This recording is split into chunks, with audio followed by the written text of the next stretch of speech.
Next topic है, last class में क्या किया था हम लोगों ने, इंडक्टर किया था। तो इंडक्टर में क्या सीखा था? पहला पॉइंट जो सीखा था वो सीखा था ईएमएफ जो होता है वो लीड करता है करंट को पाई बाय टू एंगल से। इसका मतलब क्या हुआ कि दोनों के बीच में जब करंट मैक्सिमम होगा और ईएमएफ जीरो होगा, उनके बीच में जो डिफरेंस होगा वो पाई बाय टू का होगा। डायग्राम में हमने बहुत अच्छे से क्लियर किया था। कुछ कमी रह गई है तो कैपेसिटर में पूरी हो जाएगी, क्योंकि दोनों लगभग सेम ही है, पैटर्न दोनों का सेम है। ठीक है, अब देखो,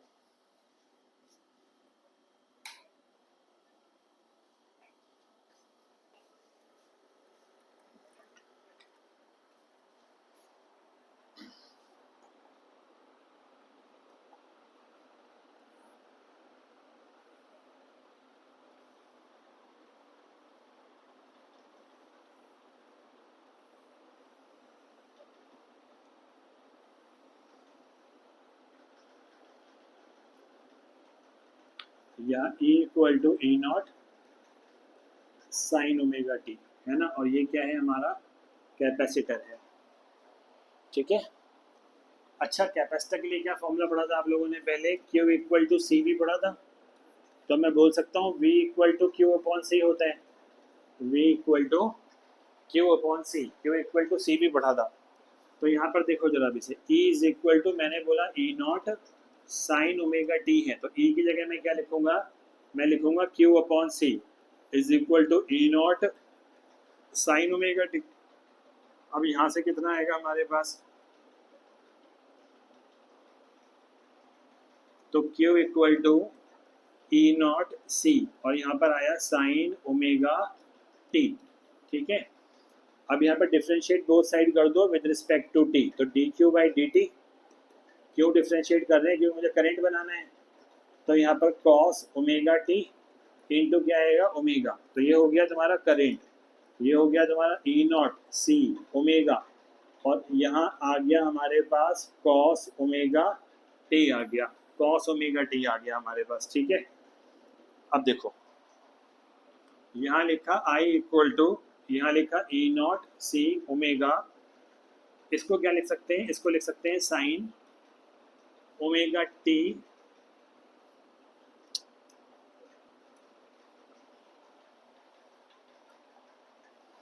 साइन मैंने बोला pi by two plus omega T. ठीक है। अब आप कहोगे सर माइनस भी तो कर सकते थे इसे। हाँ कर सकते थे, क्यों नहीं किया वो बताता हूँ भी। Omega T plus pi by to, हमने अपना स्टैंडर्ड वैल्यू जो ली है वो ओमेगा टी ली है, साइन ओमेगा टी। या तो ओमेगा टी में कुछ प्लस होना चाहिए या ओमेगा टी में कुछ माइनस होना चाहिए। ठीक है। या तो ओमेगा टी से हमें कंपेयर करना है, अगर कम है तो माइनस पाई बाई टू आना चाहिए, अगर ज़्यादा है तो प्लस पाई बाई टू आना चाहिए। ठीक है। इसलिए पाई by to minus omega T मत लिखना है यहाँ पर। ये ध्यान रखना कि जो हमें कंपैरिजन करनी है वो E equal to E naught sine omega T से करनी है। तो अगर लैग करेगा तो माइनस पाई बाई टू, ज़्यादा होगा तो प्लस पाई बाई टू आएगा। ठीक है। तो अब यहाँ पर देखो क्या हो रहा है। तो यहाँ पर आ रहा है आई इक्वल टू, यहाँ पर आ गया ई नॉट ओमेगा सी, है ना। और यहाँ पर कितना आ रहा है, साइन। ठीक है, इसको फिर दोबारा क्यों लिख रहा हूँ मैं?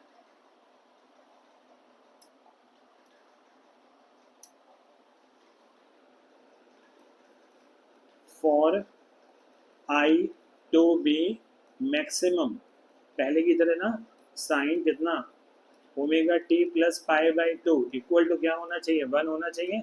तो यहाँ I naught equal to E naught upon E naught, और यहाँ ओमेगा सी आ जाएगा।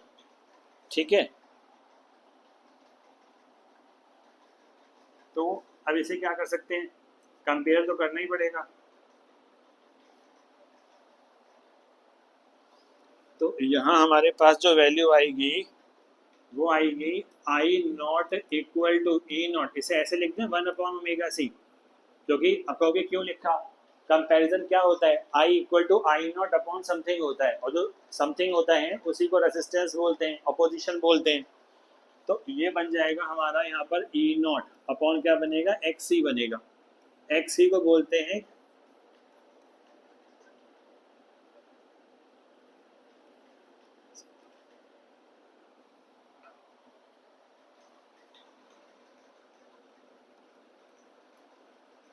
कैपेसिटिव रिएक्टेंस बोलते हैं, कैपेसिटिव रिएक्टेंस बोलते हैं। इसकी भी यूनिट क्या होती है, इसकी जो यूनिट होती है इज ओम्स होती है। यूनिट जो होती है वो क्या होती है, ओम्स होती है। तो हमें यहाँ क्या समझ में आया, हमको यहाँ एक बात समझ में आ गई, वो ये है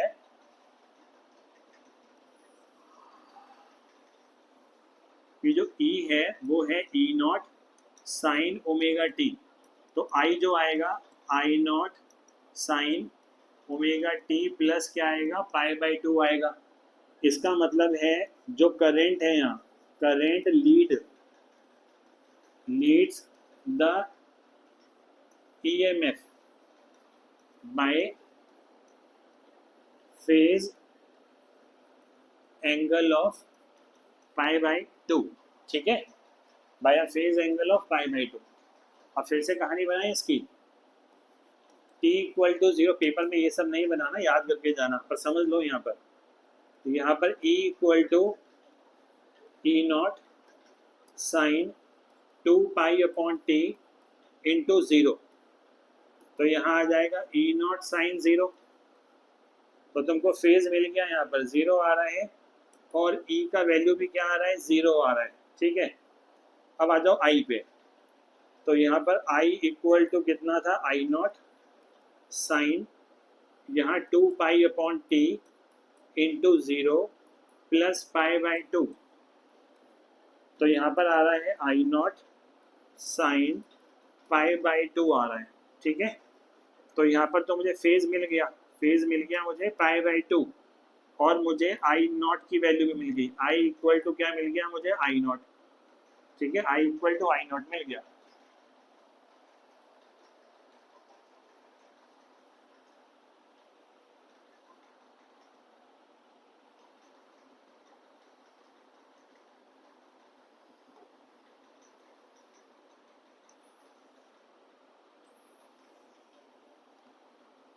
अब जरा देखो ग्राफ,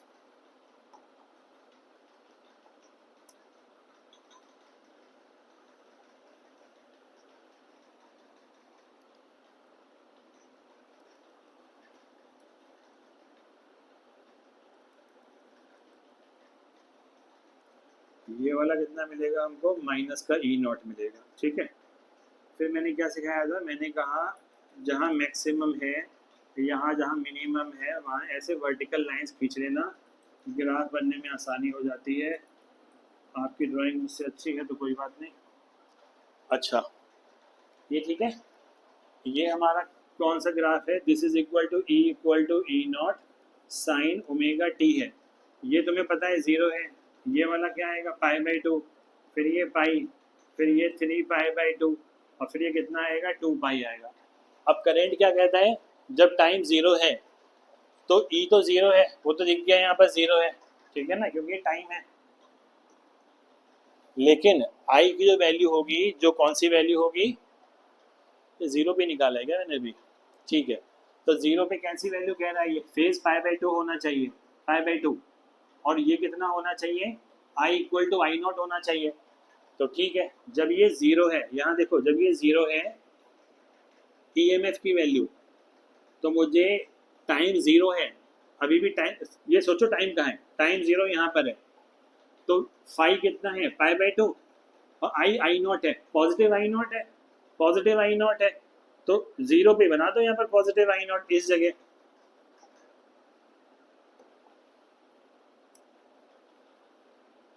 ये मैक्सिमम, यहाँ मिनिमम, फिर यहाँ मैक्सिमम।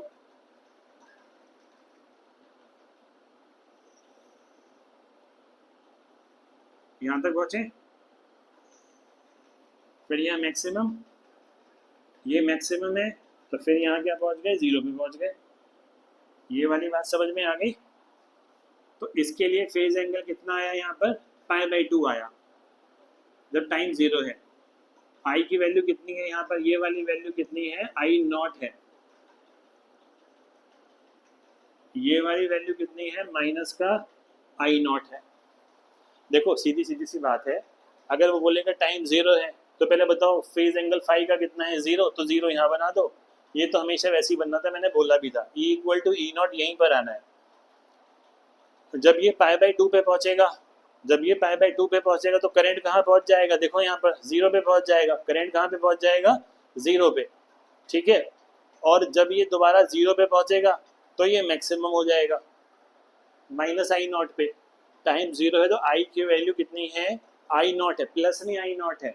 तो ऊपर से शुरू करो ना, माइनस आई नॉट होती तो नीचे से बनाते, जैसे पिछले केस में आया था माइनस पाई बाई टू के केस में आया था। ठीक है, अब तुम कहोगे पाई कहाँ होगा सर, अरे होने तो जहाँ होना है, यहाँ ले लो इसे, यहाँ जीरो ले लो। अगर ये जीरो होगा तो ये वाला वैल्यू देखो जरा, ये वाला वन पे पड़ा चला जाएगा। ठीक है, पेपर में इधर वाले मत बनाना, बनाना चाहो बना दो, उसमें कोई दिक्कत मुझे उसमें भी नहीं है। फेज है वो तो नेगेटिव पॉजिटिव चलते रहेंगे।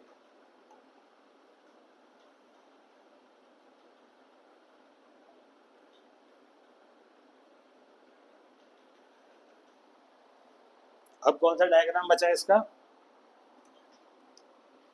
फेजर डायग्राम बचा।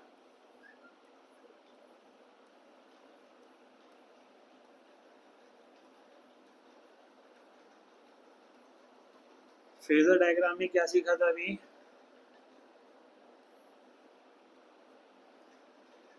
ये तो हमने ई नॉट ही बनाया है अभी, या E is equal to E naught sine omega T, और फेज एंगल कितना बना रहा है ये, ओमेगा टी बना रहा है। ठीक है, यहाँ ओमेगा टी। तो अगला वैल्यू देखो जरा क्या कर सकते हैं इसमें,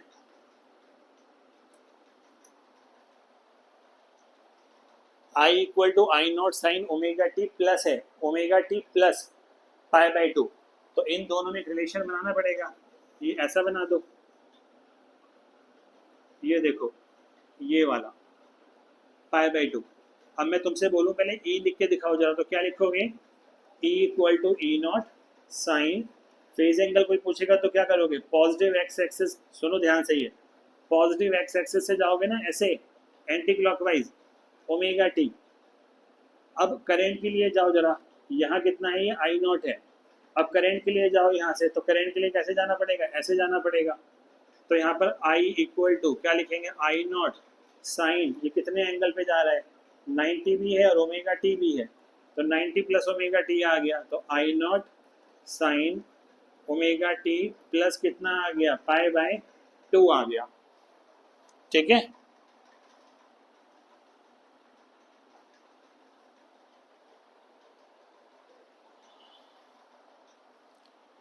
अब आ जाओ डीसी सप्लाई पे। डीसी सप्लाई में, डीसी सप्लाई में क्या होता है, फ्रीक्वेंसी अभी बताई थी कितनी होती है, जीरो, और X C equal to one upon omega C होता है, तो टू पाई एफ सी, तो वन अपॉन क्या, जीरो, ये इनफाइनाइट आ जाएगा। ठीक है, तो capacitor block the DC current. ठीक है, एसी में क्या होता है, एसी सप्लाई में फ्रीक्वेंसी जीरो नहीं होती, frequency is not equal to zero. ठीक है, तो अगर फ्रीक्वेंसी जीरो नहीं होती है तो X C has some definite value,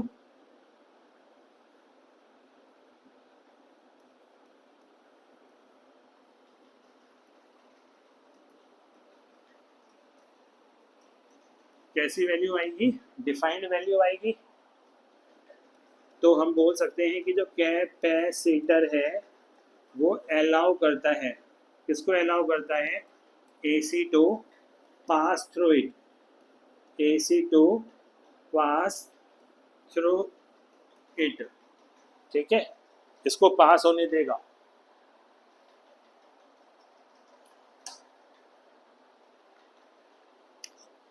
ये वाला वेक्टर ई नॉट थोड़ा बड़ा बनाना, मुझे थोड़ा ये बड़ा लग रहा है, आप लोग इसको थोड़ा बड़ा बनाना, ई बड़ा बनना चाहिए, ध्यान रखना, क्योंकि ई कब आता है, जब आप उसको डिवाइड करते हो। यहाँ पर भी देख लो, चाहे तो डिवाइड करा हुआ है हम लोगों ने, कहाँ गया,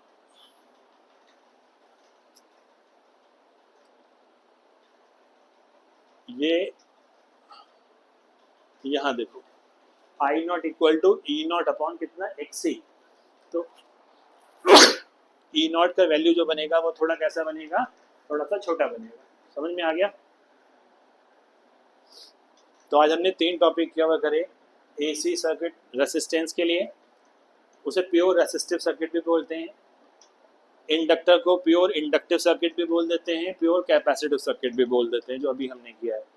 तो रेसिस्टेंस में क्या सीखा था, करंट और वोल्टेज दोनों सेम फेज में रहेंगे, एक साथ जीरो, एक साथ मैक्सिमम, एक साथ मिनिमम, एक साथ माइनस में, ठीक है। इंडक्टर में हमने सीखा था current lags behind the EMF, ऐसे भी बोल देते हैं करंट लैग्स बिहाइंड, मतलब करंट पीछे है, या बोल देते हैं ईएमएफ लीड्स द करंट, एक ही बात है। EMF leads the current by the phase angle of pi by 2 बोल देते हैं, ठीक है। ईएमएफ लीड कर रहा है करंट को by the phase angle of pi by 2। तो ईएमएफ लीड कर रहा है, तो ईएमएफ में प्लस करने की जगह दूसरे को माइनस कर दो, बात तो एक ही है, माइनस पाई बाय 2। कैपेसिटर में क्या होता है, जब चार्ज होता है तो पहले चार्ज पहुंचेगा, जैसे जैसे चार्ज बढ़ेगा वैसे वैसे वोल्टेज बढ़ती है, तो वोल्टेज बाद में आती है। तो करंट लीड करता है ईएमएफ को by the phase angle of pi by 2, ठीक है।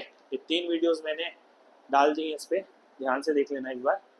कोई डाउट हो तो कमेंट पे डालना, मैं अगली जो वीडियो बनाऊंगा उसमें ले लूंगा वो डाउट। चलो करो मेहनत।